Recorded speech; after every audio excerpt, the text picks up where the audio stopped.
Hello and welcome to happy cinemas. ఈరోజు మనం నితిన్ నటించిన 'తమ్ముడు' మూవీ యొక్క రివ్యూ అయితే చూద్దాం. దిల్ రాజు గారు చెప్పినట్లుగానే ప్రతి ఇంటర్వ్యూలో ఈ సినిమా అయితే ఎక్స్‌పీరియన్స్ ఇస్తుంది. ఎక్స్‌పీరియన్స్ కోసం చేసాం. ఎక్స్‌పీరియన్స్ అనే పదాన్ని బాగానే వాడారు. సో, ఎలా ఎక్స్‌పీరియన్స్‌గా ఫీల్ అయ్యానో నేనైతే చెప్తా.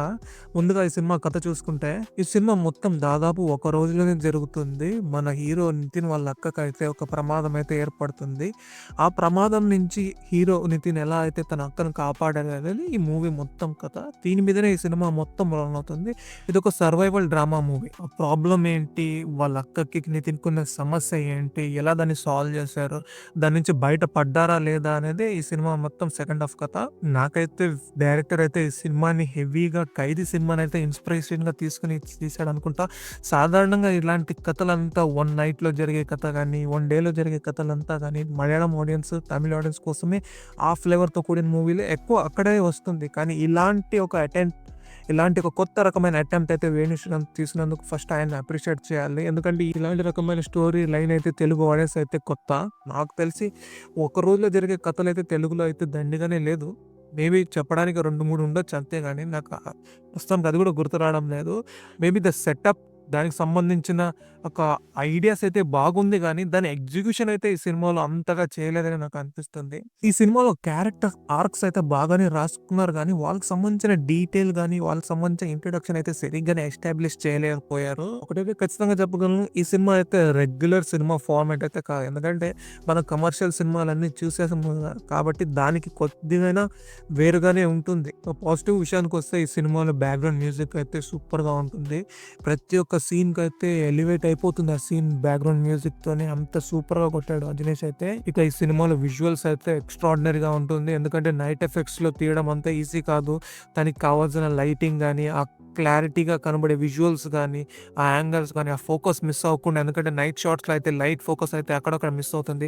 అలాంటి ఏం ప్రాబ్లమ్స్ లేకుండా ఈ సినిమాలో అయితే ఆ లైటింగ్ గాని, ఆ ఫోటోగ్రఫీ అయితే ఎక్సలెంట్‌గా పిక్చరైజ్ చేశారు. అడవినైతే సూపర్‌గా చూపించారు. ఇంకొక మేజర్ అడ్వాంటేజ్ ఏంటంటే ఈ సినిమా డ్యూరేషన్. ఈ సినిమా డ్యూరేషన్ దాదాపు 2 అవర్స్ 20 మినిట్స్ సంథింగ్ అక్కడ ఉంటుంది.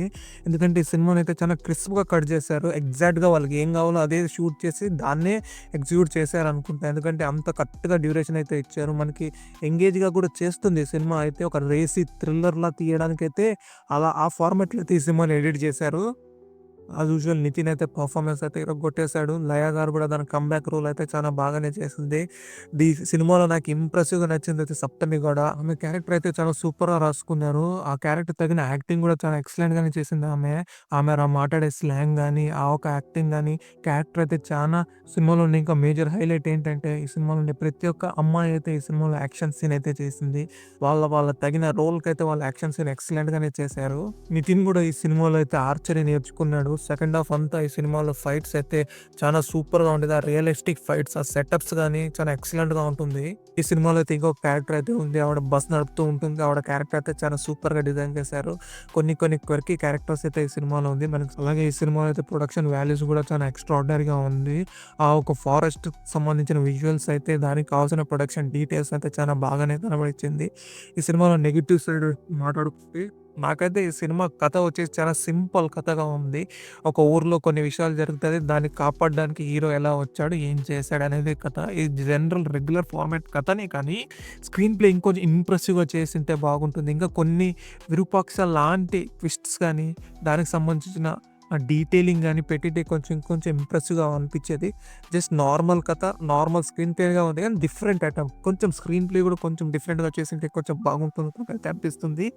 అలాగే ఈ సినిమా డైలాగ్స్ కూడా అంత ఇంప్రెసివ్‌గా అనిపియలేదు. చాలా నార్మల్‌గానే రాసుకుపోయారు. ఇంకా తమ్ముడు మధ్య ఉండే ఆ కాన్ఫ్లిక్ట్ అయితే ఇంకొంచెం స్ట్రాంగ్‌గా ఉండిండాలి. ఎందుకంటే అప్పుడే ఆ ఎమోషన్ అయితే పండిండేది అనుకుంటా నేనైతే. ఉమెన్ సపోర్టింగ్ క్యారెక్టర్స్ కూడా కావాల్సిన అయితే డీటెయిల్స్ అయితే ఇవ్వలేదు సినిమాలో. ఈ సినిమాలో సాంగ్స్ కూడా అంత ఇంప్రెసివ్‌గా లేదు. ఏ ఒక్క సాంగ్ కూడా మనకి రిజిస్టరే అవ్వదు. ఇవే ఈ సినిమాలో నెగెటివ్ అనుకుంటా. నాకైతే పర్లేదు, నచ్చింది. ఒకసారి అయితే చూడొచ్చు ఈ సినిమా. నా కంటెంట్ మీకు నచ్చితే ఈ వీడియోనైతే లైక్ చేయండి. నా ఛానల్ సబ్స్క్రైబ్ చేసుకొని షేర్ చేయండి.